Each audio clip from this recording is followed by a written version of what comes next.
مساء الخير على صديقنا العزيز. يوم الأربعاء 27 نوفمبر أعلنت فصائل المعارضة السورية شن هجوم مباغت على قوات الأسد في قرى وأحياء مدينة حلب جوهرة سوريا وعاصمتها الاقتصادية والصناعية. الهجوم اللي حمل اسم ردع العدوان وصف بأنه الأعنف منذ معارك 2016 وأسفر عن تحرير المدينة بالكامل من سيطرة الأسد والميليشيات الإيرانية الداعمة ليه. وشفنا مشاهد أيقونية لتحطيم تماثيل حافظ وبشار وباسل الأسد وتمزيق صورهم وإزالتها من المباني الحكومية بعد انهيار سريع وغير متوقع لقواته اللي فرت من المدينة أمام ضربات المعارضة عشان تتقدم الفصائل وتحرر قرى وأحياء المدينة وسط ترحيب وسعادة من أهلها وصولا لسيطرتها على مناطق حيوية زي مطار حلب الدولي وجامعة حلب والجامع الأموي وقلعة حلب التاريخية، فضلا عن قصر المحافظ والقصر البلدي ومبنى قيادة الشرطة وغيرها من مقرات الحكم، بالإضافة للهجوم على الأفرع الأمنية زي الفوك 46 والمطارات العسكرية زي النيرب وكويرس.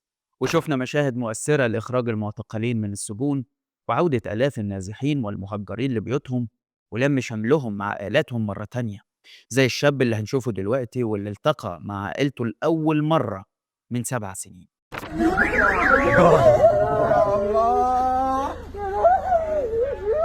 يا الله. اللهم لك الحمد، اللهم لك الحمد، اللهم لك الحمد بعد غياب سنين.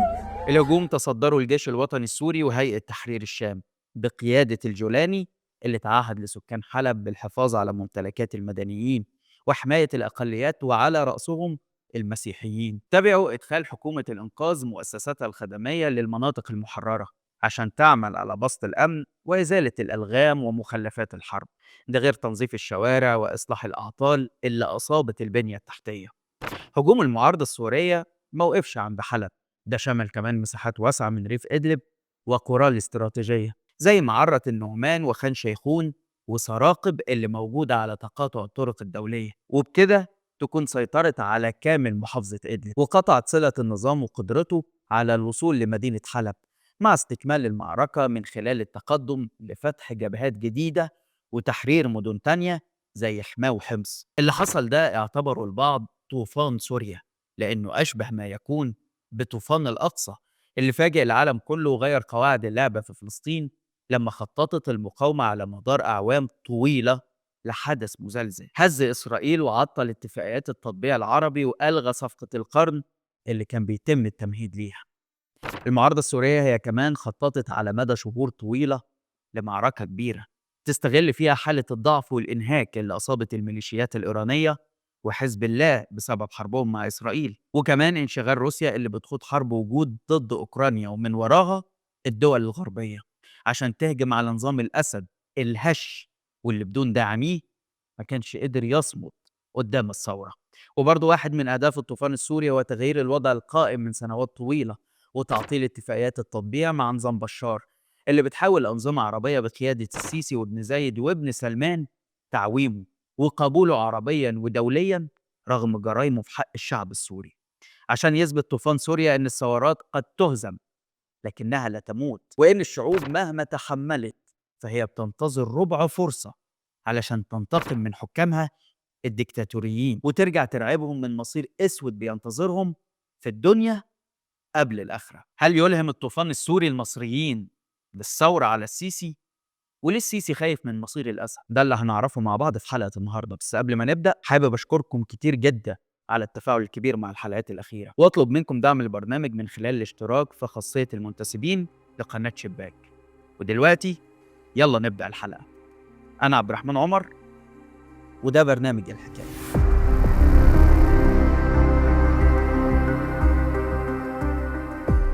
أهلا بيكم.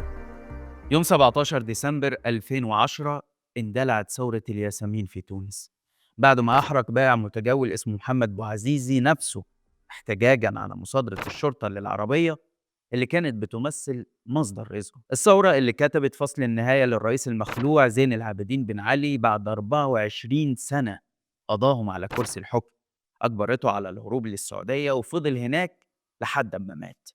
ورغم انه قال للشعب فهمتكم ووعد بانه مش هيترشح للرئاسة مرة تانية، وإن هيكون في حرية وعدالة اجتماعية. صمم الشعب على ثورته ورفع شعارات أبرزها ارحل والشعب يريد إسقاط النظام. أيام قليلة وانتقلت عدوى الثورة لمصر وليبيا واليمن والبحرين وسوريا. الشعوب العربية تمنت تكرار التجربة التونسية.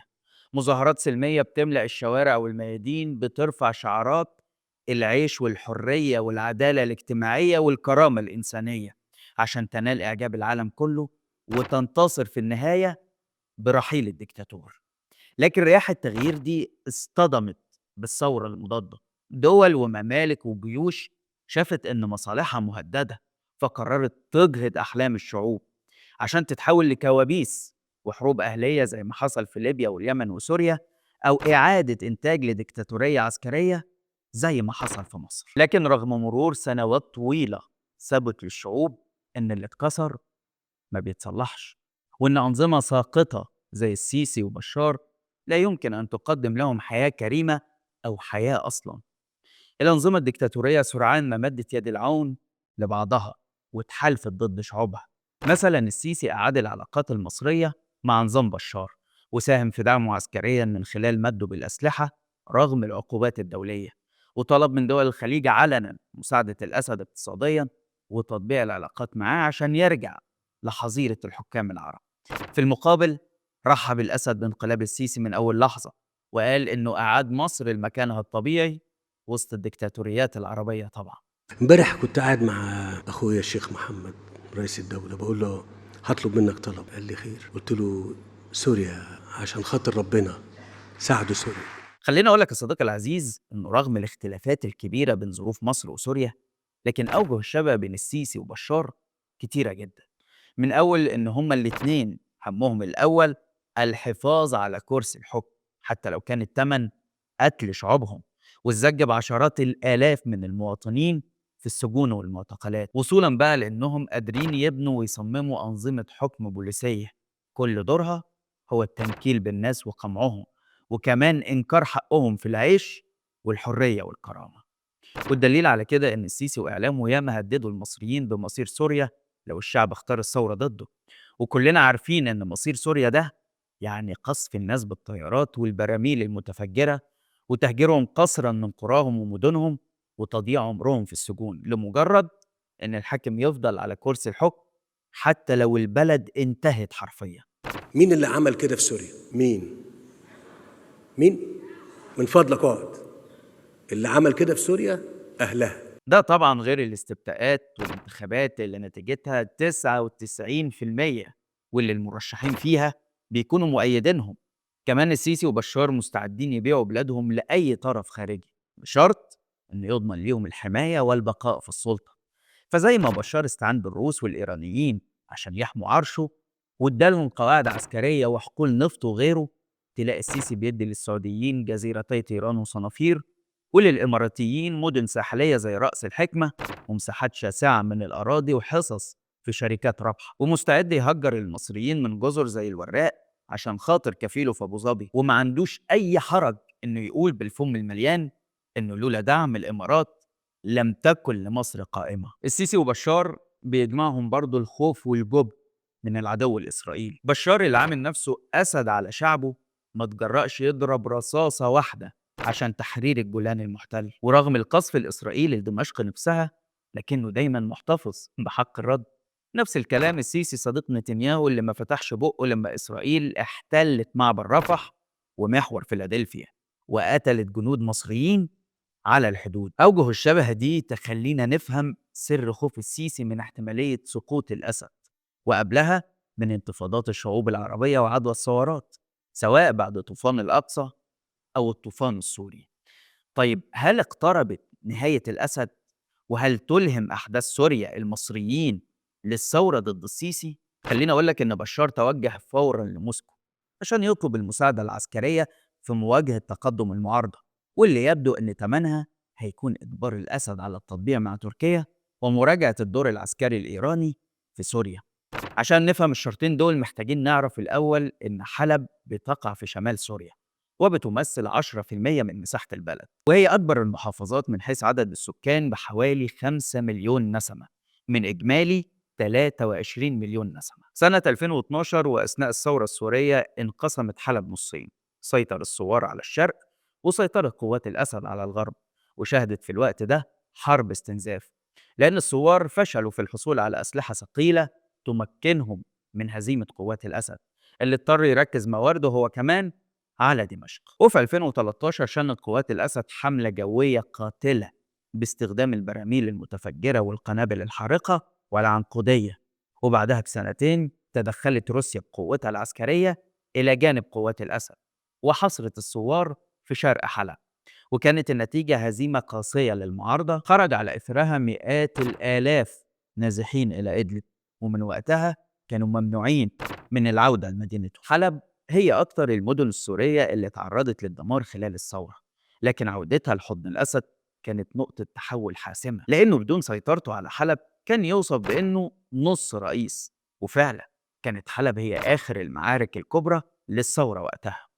عودة حلب لسيطرة المعارضة بيجبر الأسد على الاستعانة مرة تانية بروسيا، لكن المرة دي الظروف متغيرة، لأن موسكو مشغولة بحربها ضد أوكرانيا، وده اللي بيخلي بوتين يهمه دلوقتي إبقاء الوضع على ما هو عليه عشان يجبر الأسد على بدء عملية سياسية تشمل التطبيع مع تركيا، اللي من مصلحتها تخفيف الضغط الديموغرافي لملايين السوريين اللي عايشين نازحين في مساحة صغيرة بمحافظة إدلب أو لاجئين في تركيا. عودة مئات الآلاف إن لم يكن ملايين من السوريين المهجرين إلى حلب كبرى المدن السورية زي ما قلنا هيكون حل المشكلة كبيرة بتواجه المعارضة السورية وتركيا. عشان كده في تحليلات بتتوقع أن روسيا تحاول تبقي على نقاط التماس الجديدة وتسمح بتوسع سيطرة المعارضة على مناطق الشمال عشان تبدأ عملية سياسية تنهي من خلالها الأزمة السورية. وأحد الدلائل على كده هو خطاب المعارضة المحايد تجاه روسيا واللي بيدعو للتفاهم معاها رغم أنها أقوى حليف للأسد وارتكبت جرائم بشعة في حق الشعب السوري.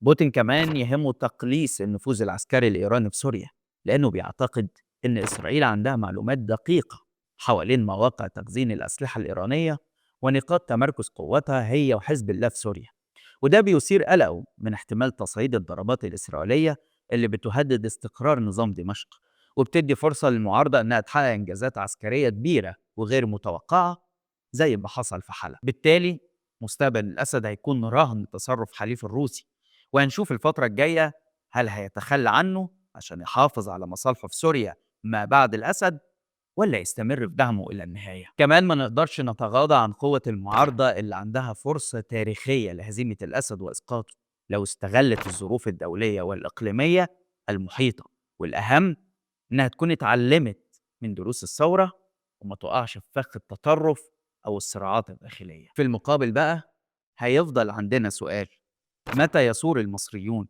وده مش لأننا عايزين الشعب يثور ولا حاجة، لأ، ولكن لأن دي طبيعة الأمور. الديكتاتورية والقمع يقدروا يخرسوا الناس لسنين طويلة لكن مش للأبد. في تونس ظن زين العابدين بن علي إنه مخلد في السلطة طول 24 سنة لغاية ما انتفض الشعب وأزاحه من السلطة. وفي مصر نفسها اعتقد مبارك إنه باقي إلى الأبد، بل توهم كمان إنه يقدر يورث السلطة لابنه من بعده زي ما عمل حافظ الأسد في سوريا، لكن فاجئوا المصريين وأطاحوا بيه بعد 30 سنة من الحكم. وفي ليبيا ما توقعش القذافي على مدار 42 سنة إن نهايته تكون مأساوية زي ما حصل. كل دول وغيرهم حكموا بلادهم بالحديد والنار، لكن لما قررت الشعوب إنها تنتفض طلبا للحرية وبحثا عن الكرامة كانت نهايتهم الحتمية. السيسي وفي سنين أقل بكتير خلص كل أوراقه وسحب رصيده عند الشعب بفشله الاقتصادي وانكشاف فزاعة الحرب على الإرهاب وورقة أنا خلصتكم من الإخوان. وأخيراً تقمص شخصية الرئيس المؤمن بكلام بقى من نوعية هم يومين على وش الدنيا وبعد كده هنموت، وده اللي خلانا نشوف شخصيات عامة وإعلامية كانت مؤيدة ليه تبدأ تهاجمه علنا يمكن لأول مرة من وقت وصوله للسلطة. ضغط اقتصادي، غلاء أسعار، ظروف اجتماعية سيئة، والمبرر دائما نحن نحارب الإرهاب فتحملوا من يدفع ثمن هذه السنوات التي عشناها تحت ضغط الفقر والجوع والصمت. قتلت السياسة، قتلت الأحزاب، قتل الإعلام، الكل ذبح على مذبح الحرب على الإرهاب. في النهاية التاريخ بيقول لنا إن الثورات وانتفاضات الشعوب مش مجرد أحداث عابرة، وتأثيرها مش مقتصر على النطاق الجغرافي اللي بتحصل فيه، لكنها عدوى تنتقل عبر الحدود بسبب تشابه الظروف السياسية والاقتصادية والاجتماعية،